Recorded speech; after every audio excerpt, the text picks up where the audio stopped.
Maggie's knees hit the frozen ground. The snow soaked through her dress, but she couldn't feel it anymore. Couldn't feel anything except the weight of Lily's small body against her back and Thomas's hand slipping from her grip. "Mama, I can't walk no more." She'd carried them 3 miles. 3 miles through the blizzard. 3 miles to beg a stranger for mercy. The iron gate of the Hartwell Ranch rose before her like a judgment. If you want to know what happens to Maggie and her children, subscribe to our channel and stay until the end. Drop a comment telling us what city you're watching from. We love seeing how far our stories travel.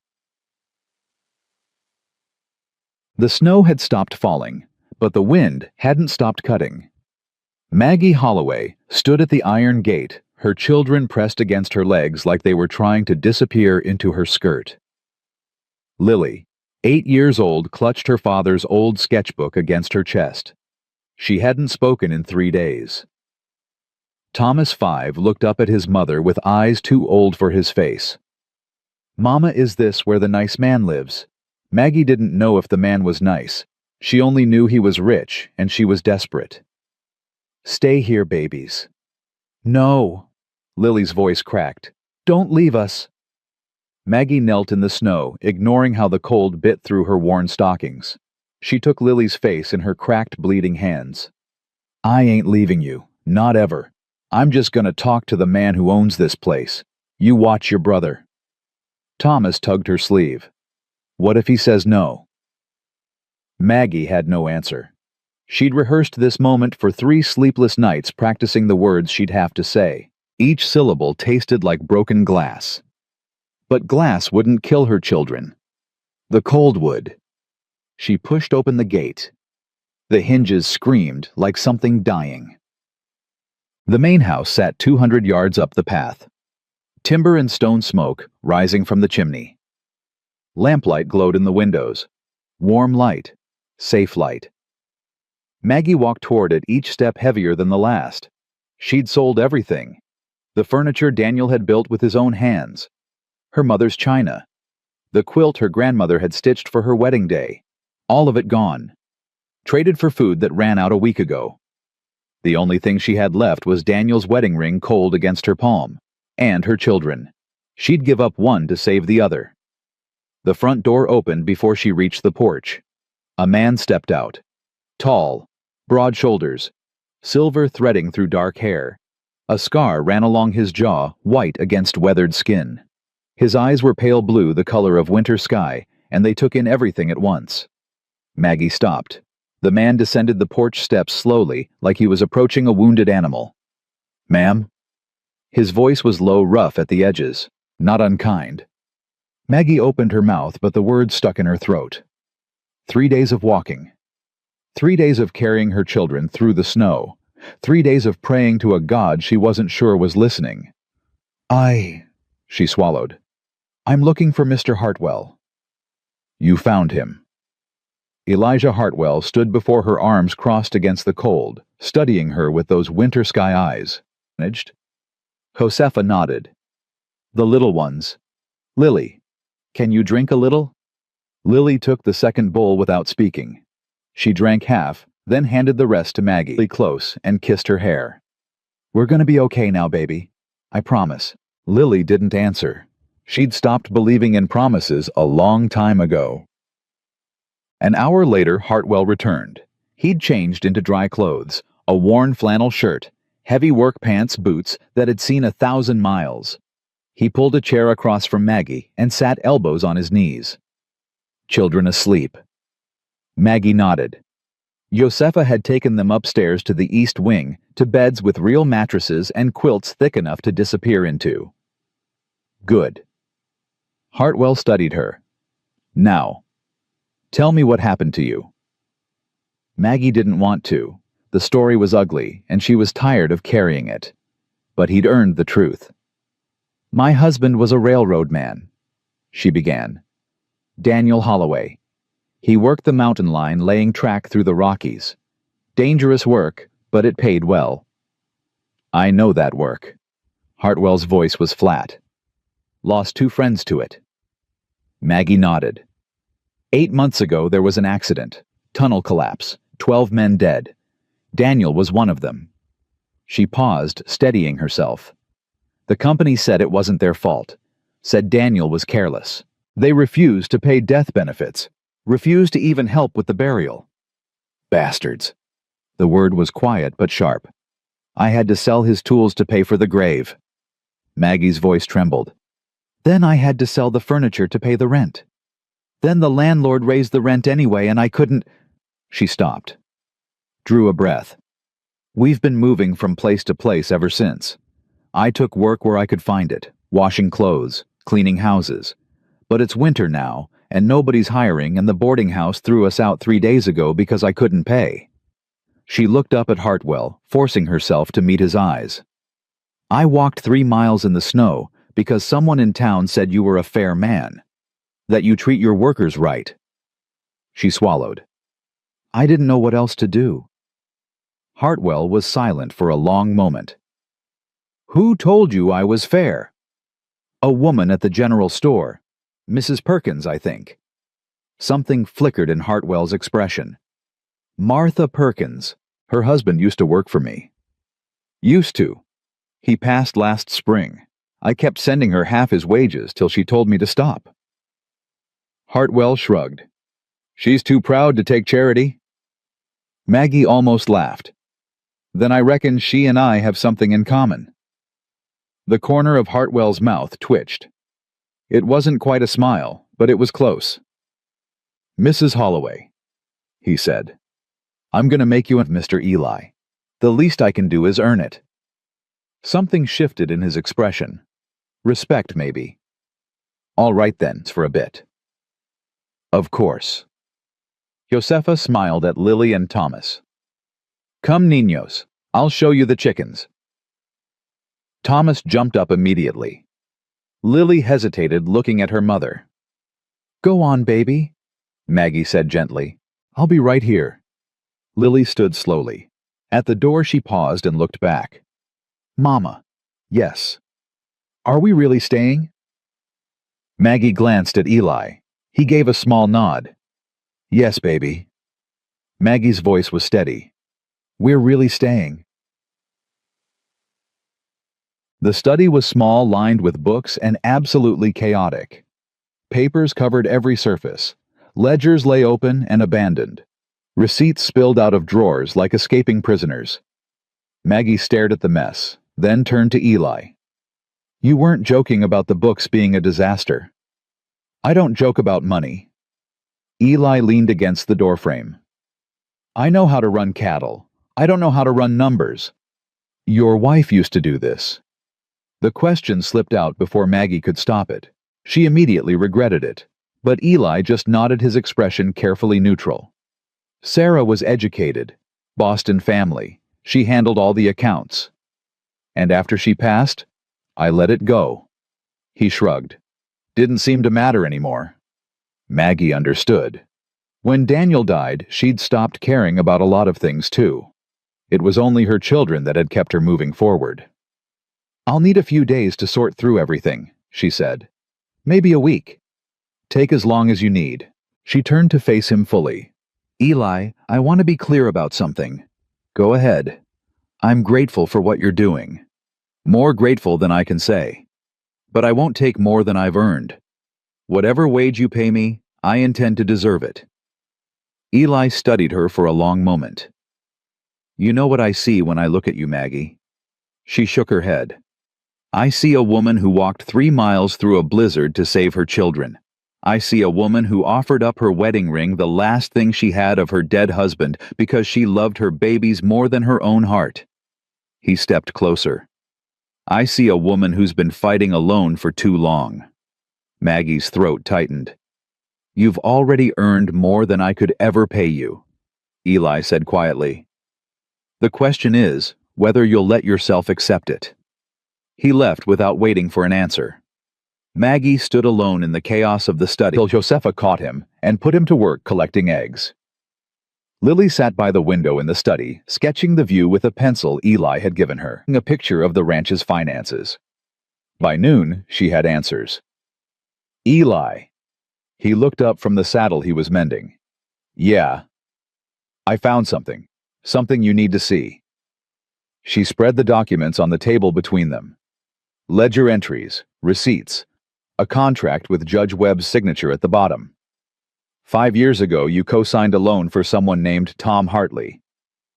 Eli's face went still. My foreman. He passed last spring.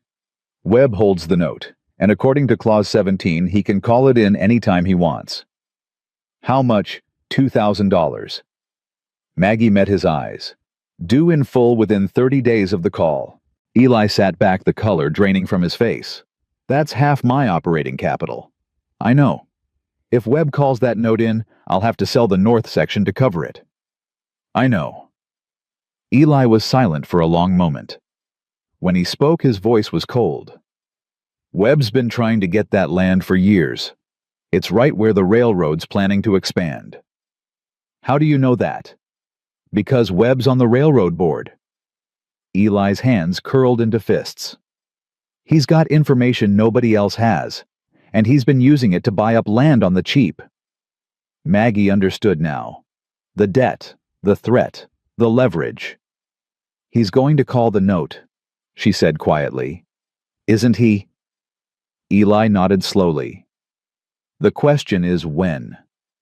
He looked at her, something hard in his eyes. And what he wants in exchange for holding off. The answer came 3 days later. Maggie was in the study reconciling the last of the overdue accounts when she heard hooves on the frozen ground. Like what? That $100 he owes you, the debt that was never collected. She paused. What if there's more? What if Webb's been manipulating the accounts for years? Eli studied her. You think you can prove that? I think I can try. For the first time since Webb's carriage had appeared, something like hope flickered in Eli's eyes. All right, he said. Let's find out what that bastard's been hiding.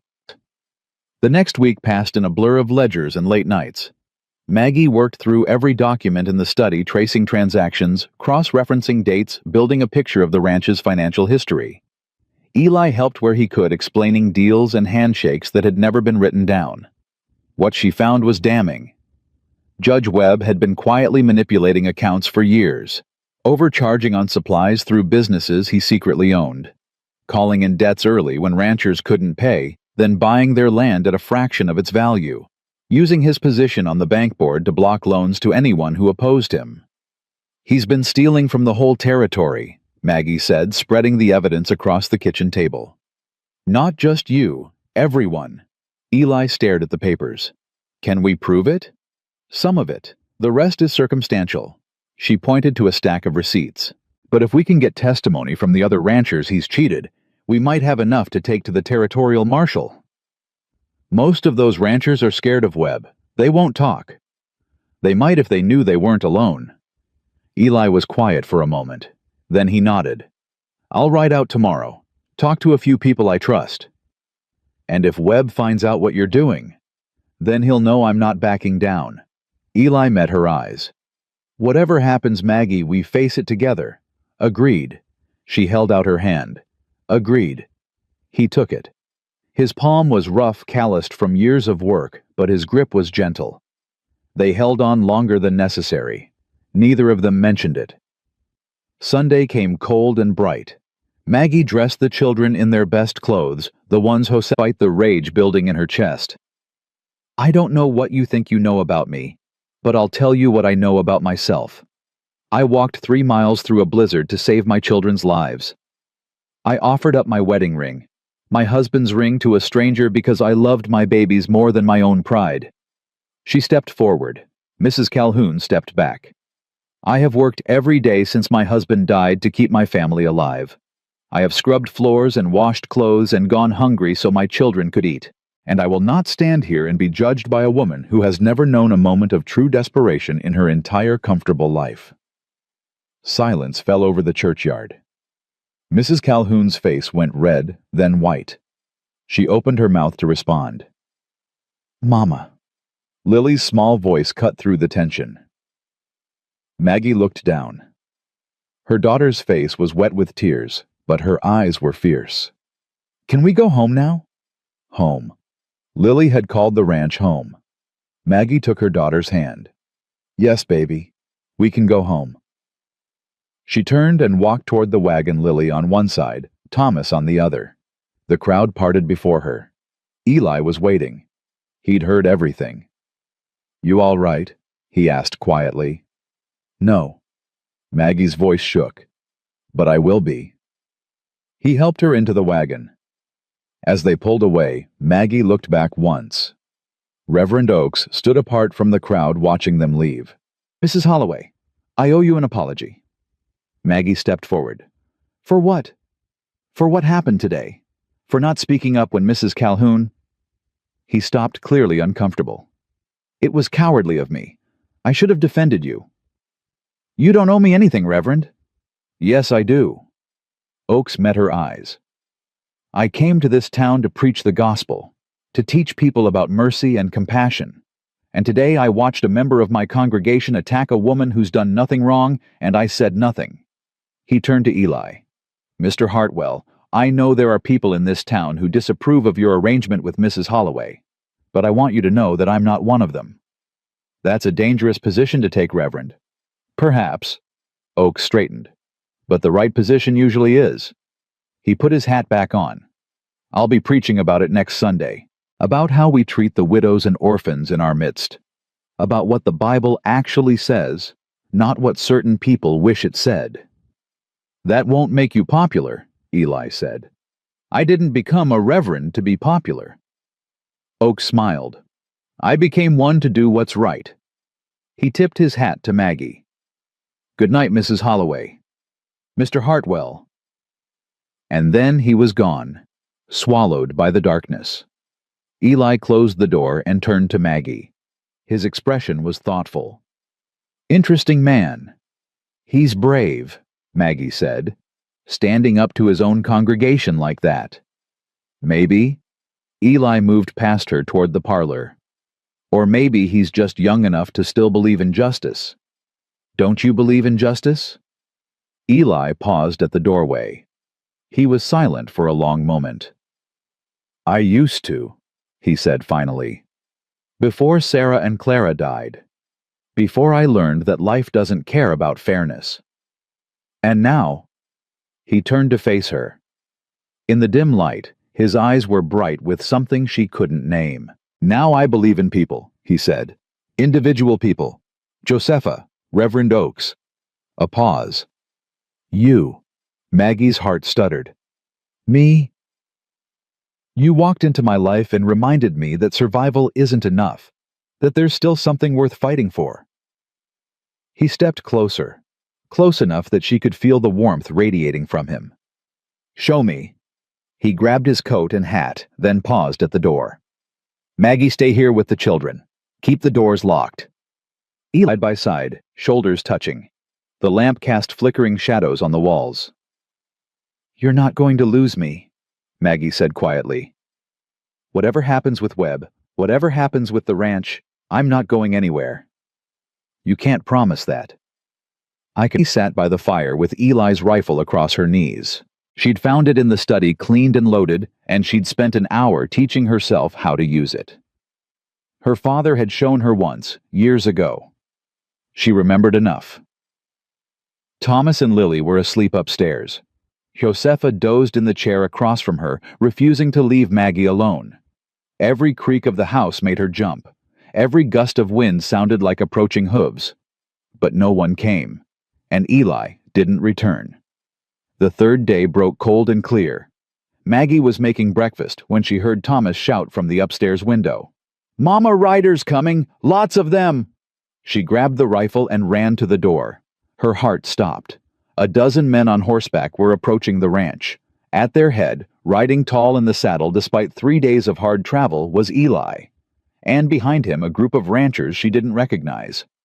Hard men with weathered faces and determined eyes. Maggie set down the rifle and walked out to meet them. Eli dismounted and crossed to her in 3 long strides.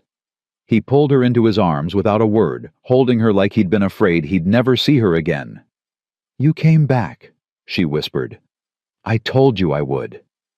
He released her and turned to the men behind him.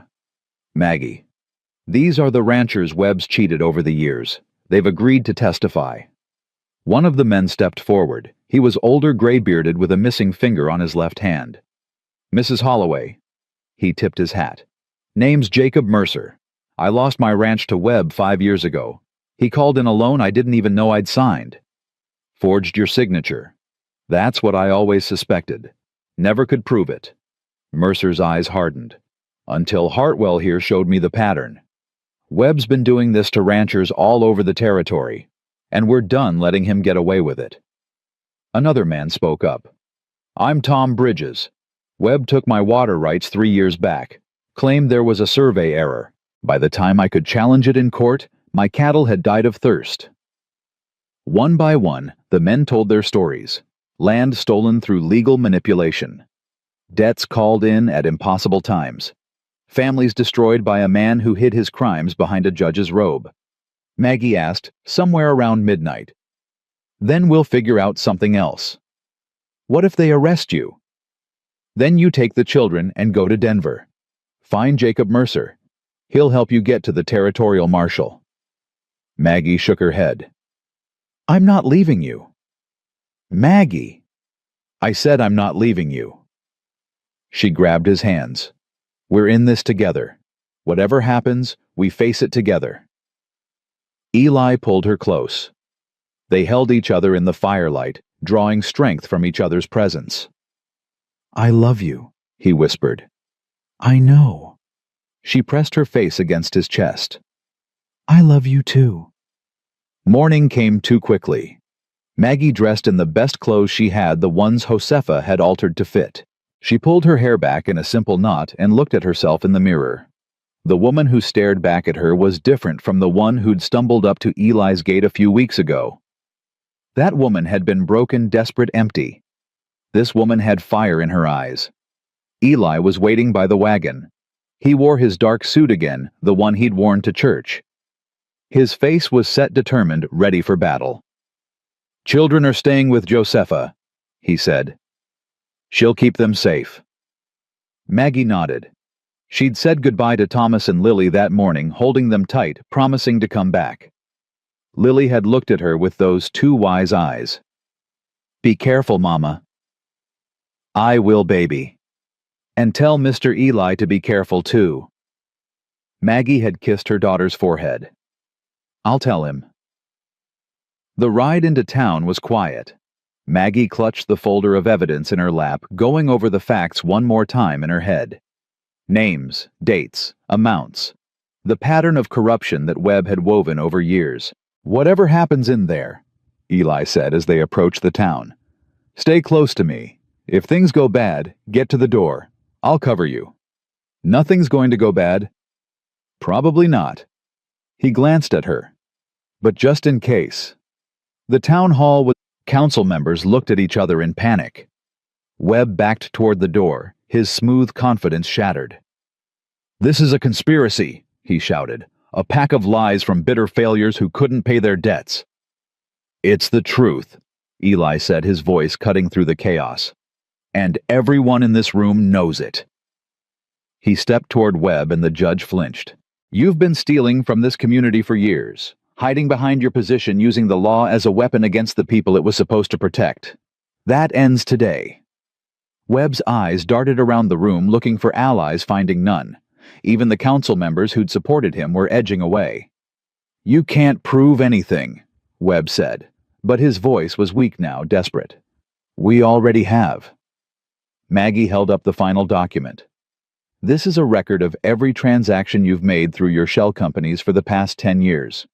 Bank records, property transfers, payments to officials who looked the other way. She met his eyes.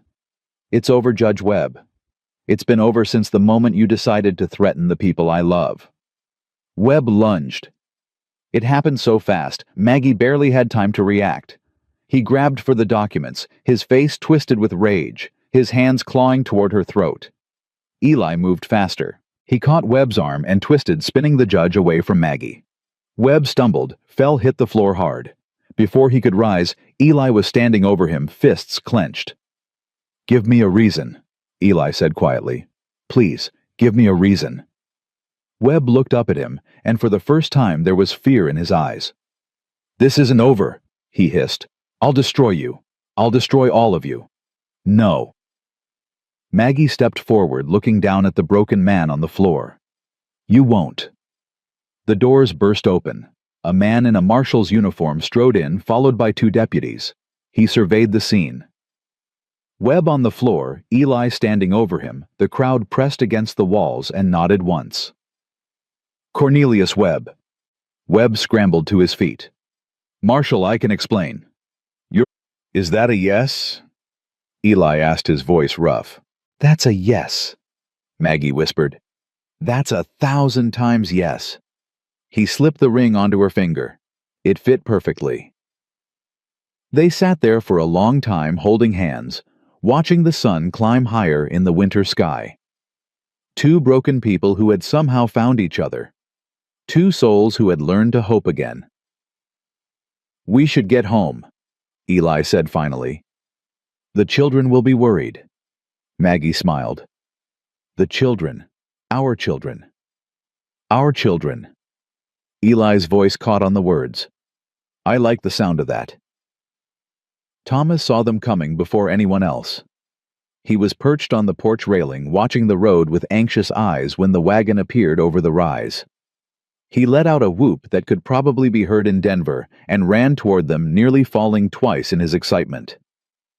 Mama, Mr. Eli. You're back. Did you catch the bad man? Is he in jail? Are we safe now? Eli swung down from the wagon and caught Thomas before he could crash into the horses. He lifted the boy onto his shoulders, grinning up at him. We caught him. He's in jail. And yes, we're safe. Thomas's face lit up. Really forever safe.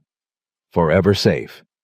Lily appeared on the porch more cautious than her brother, her sketchbook clutched against her chest. She watched them approach with those 2 wise eyes. Mama, is it true?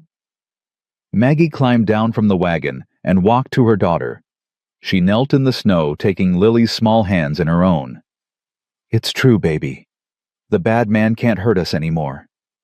Lily nodded slowly. Then her gaze dropped to Maggie's hand. Mama, you're wearing a ring. Maggie had forgotten. She looked down at the gold band on her finger, then back up at her daughter. I am. Is it from Mr. Eli? Yes. Does that mean... Lily's voice trailed off. We ain't going nowhere, Hartwell. The lead writer's voice was thick with malice. You got the judge arrested. You destroyed a good man. Now you're gonna pay for it. Webb destroyed himself. I just helped people see the truth. The truth. Laughter cruel and mocking. The truth is, you're a washed-up rancher who let a pretty widow lead him around by the nose. She played you Hartwell. Same way she'll play whoever comes next. Maggie's hands curled into fists. You've got until the count of 10 to get off my land, Eli said. After that, I start shooting. There's 6 of us and 1 of you. Then you'd better hope I miss. Silence. Long and heavy. Then the sound of horses shifting, muttered curses, hooves retreating. Maggie released a breath she didn't know she'd been holding. A few minutes later, Eli appeared in the doorway. His face was pale, but his hands were steady. They're gone. Maggie ran to him. He caught her, held her tight. I thought... Her voice broke. I thought they were going to... They were cowards, Eli said. Webb's men always were. They're only brave when they've got the law on their side. What if they come back? They won't. Webb's finished. His money's frozen. His allies are scrambling to distance themselves. He pulled back, looking at her face. It's over, Maggie. Really over this time. She wanted to believe him. Wanted it so badly she could taste it. But she'd learned the hard way that happiness was fragile, that peace could shatter in an instant. I'm scared, she admitted. I know. He kissed her forehead. I am too. But we're going to get through this. All of us. Together. The days that followed were quiet. Webb's trial was scheduled for the spring when the territorial court convened in Denver. Until then, he would remain in custody, his assets frozen, his empire crumbling. The ranchers he'd cheated were slowly rebuilding. Some of them. Then he sat down on the edge of the bed, and for the first time he really talked about his daughter. She was curious, always asking questions. Why is the sky blue? Where do the stars go during the day? How do horses know where to walk? He smiled, but it was bittersweet. She drove Sarah crazy sometimes, but I loved it. Loved watching her figure out the world.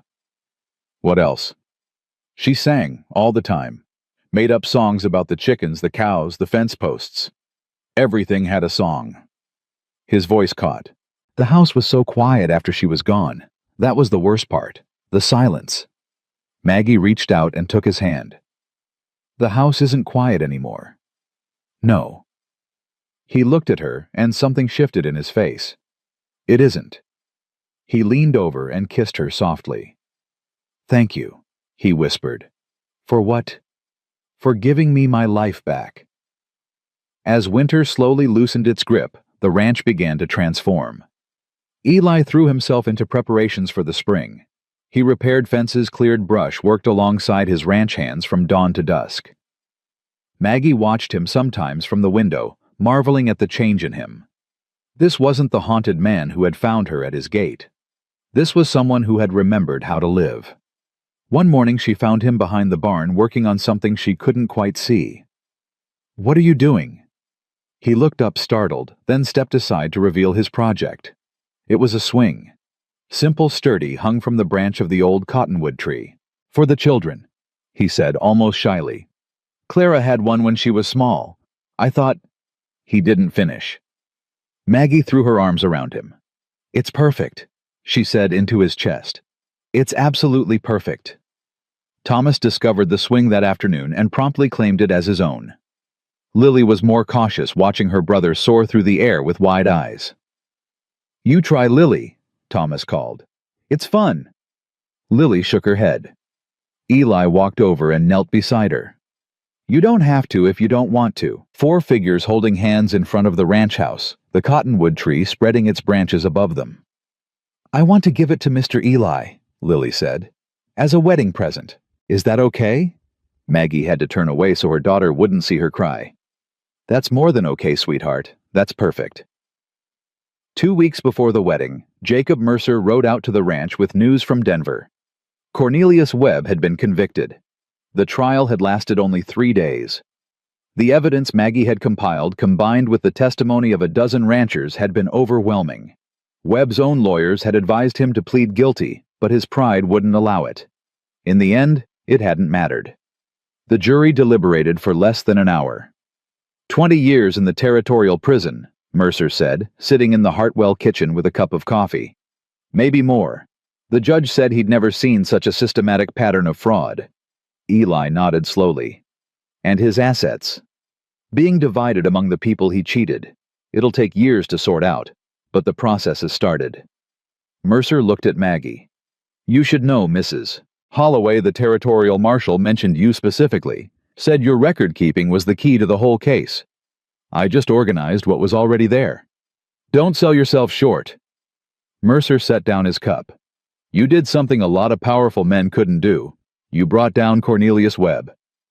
After he left, Eli found Maggie standing at the window, staring out at nothing. You all right? I keep thinking about Daniel. She didn't turn around. About what he'd say if he could see all this. Eli moved to stand beside her. What do you think he'd say? Maggie was quiet for a moment. Then she smiled. He'd say, I did good. He'd say he was proud of me. She looked at Eli. And he'd say thank you. For taking care of his children. For loving them like your own. Eli took her hand. I do love them. Life was simple as they'd planned. Oakes spoke about love and commitment, about the courage it took to begin again after loss. He spoke about family, not just the family you're born into, but the family you choose. Then he turned to Eli. Do you, Elijah Hartwell, take this woman to be your lawfully wedded wife? To have and to hold from this day forward for better or for worse, for richer or for poorer in sickness and in health, to love and to cherish until death do you part? Eli's voice was steady. I do. And do you, Margaret Holloway, take this man to be your lawfully wedded husband, to have and to hold from this day forward, for better or for worse, for richer or for poorer in sickness and in health, to love and to cherish until death do you part? Maggie looked at Eli, at the man who had opened his home to strangers, who had stood by her against impossible odds, who had learned to love again after losing everything. I do. Thomas stepped forward with the rings nearly tripping over his own feet in his excitement. Eli caught him, steadied him, and took the rings with a wink that made Thomas beam. They exchanged the rings. Eli's hands were shaking. So were Maggie's. By the power vested in me by the territory of Colorado, Reverend Oakes said, I now pronounce you husband and wife. He smiled. You may kiss the bride. Eli cupped her face in his hands and kissed her softly. The guests erupted in applause. When they finally broke apart, Thomas tugged at Eli's coat. Does this mean I can call you Pa now? For real? Eli laughed and swept the boy up in his arms. For real, son. Forever and always. Thomas whooped and threw his arms around Eli's neck. Lily hung back watching with those quiet eyes. Maggie reached for her, but Eli got there first. Still holding Thomas with one arm, he knelt down and extended his other hand to I love you, Mrs. Hartwell. I love you too, Mr. Hartwell. They walked back to the party hand in hand, ready to rejoin the celebration, ready to begin the rest of their lives. The months that followed were the happiest any of them had ever known. Eli taught Thomas to ride properly, and the boy took to it like he'd been born in the saddle. By summer, he was racing across the fields, whooping with joy, his fears forgotten. Lily continued to draw, filling notebook after notebook with sketches of ranch life. Her nightmares came less frequently now, and when they did, she had a father to comfort her. Maggie continued her teaching, expanding her classes to include more children from the surrounding ranches.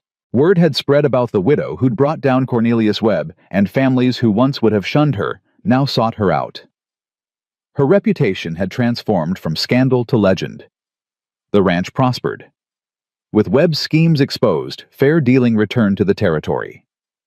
Eli recovered his stolen cattle, reclaimed his north section, and expanded his operations. He hired more hands, built new outbuildings, and started planning for a future that once seemed impossible. And in the fall, Maggie discovered she was pregnant. She told Eli on a quiet evening in October, sitting together on the porch swing he'd built as a wedding present. Are you sure? His voice was barely a whisper. I'm sure. Josepha confirmed it this morning. Eli's face went through a dozen emotions in rapid succession. Shock, disbelief, fear, and finally, overwhelming joy. A baby, he breathed. We're going to have a baby. Are you happy? Happy. He pulled her close, laughing and crying at the same time. Happy doesn't begin to cover it. They told the children the next morning. Thomas was ecstatic, immediately announcing his intentions to teach the baby how to ride before it could walk. Lily was quieter, more thoughtful. Will you still love us the same? She asked, her voice small. After the baby comes. Maggie knelt down and took her daughter's hands. Lily, listen to me carefully. Love doesn't divide. It multiplies. Having another child won't mean I love you and Thomas any less. It means there will be more love in this house than ever before. Lily considered this for a moment. Then she nodded. Okay, she said. I think I'd like to have a baby sister. What if it's a brother? Lily shrugged. I guess that would be okay too. I already know how to handle Thomas. The baby was born in late April, almost exactly a year after the wedding. A girl. They named her Clara. Eli wept when he held her for the first time. Great heaving sobs that shook his whole body. Maggie watched him cradle their daughter, watched him whisper to her about her namesake, and knew that some wounds never fully heal, but they can become something beautiful. something that honors what was lost while embracing what has been found. Young Clara had her father's blue eyes and her mother's stubborn chin. She was colicky and demanding and absolutely perfect. Thomas doted on her. Lily appointed herself the official baby guardian, watching over her little sister with fierce protectiveness. And Eli, transformed from a haunted widower into a father of three, his days filled with the chaos and noise and overwhelming love of a growing family. 5 years later, on a warm summer evening, Maggie stood on the porch of the ranch house and watched her family. Thomas, now 10, was helping Eli mend a fence in the near pasture. He'd grown tall and strong, his father's confidence evident in every movement. Lily, 13, sat under the cottonwood tree, with young Clara teaching her to draw. The little girl's tongue poked out in concentration as she tried to copy her sister's careful lines. Josefa emerged from the house with a pitcher of lemonade. She was grayer now, slower, but her eyes still held the same quiet wisdom.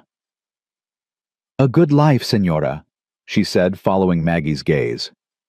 "A blessed life." "Yes," Maggie agreed. "It is." She thought about the woman she'd been that desperate morning at the gate. Starving, terrified, ready to give away her children to save them. She thought about the journey that had brought her here. The pain and the struggle. The moments when she'd wanted to give up. The unexpected grace that had appeared when she'd needed it most. And she thought about Eli, the man who had seen past her desperation to something worth saving. The man who had opened his heart when he had every reason to keep it closed. The man who had taught her that love wasn't weakness, it was the greatest strength of all. "Mama!" Clara's voice rang out across the yard. "Come see what I drew, baby, what you drew." "That's what I said." Maggie laughed and walked toward her children, her heart full of a joy she'd once thought impossible. Some families are bound by blood. Others are forged by choice, by hands reaching across the gap between loneliness and love, by hearts brave enough to begin again. The Hartwell family was built on all of these. On loss and redemption, on courage and faith, on the simple radical act of opening a gate to strangers and saying, "I'll take you too." As the sun set over the Colorado mountains, painting the sky in shades of gold and rose, Maggie gathered her family close. Eli's arm wrapped around her waist. Thomas and Lily flanked them on either side. Clara sat on her father's shoulders, laughing at nothing, delighted by everything. They stood together in the fading light, silhouettes against the endless sky, and they were exactly where they belonged. Home. Together. Forever. The gate that had once marked the boundary between desperation and salvation now stood open, welcoming whatever the future might bring. Because they had learned the greatest lesson of all, that love freely given and bravely received was stronger than any storm, stronger than any enemy, stronger than death itself. And in the end, that was the only thing that mattered.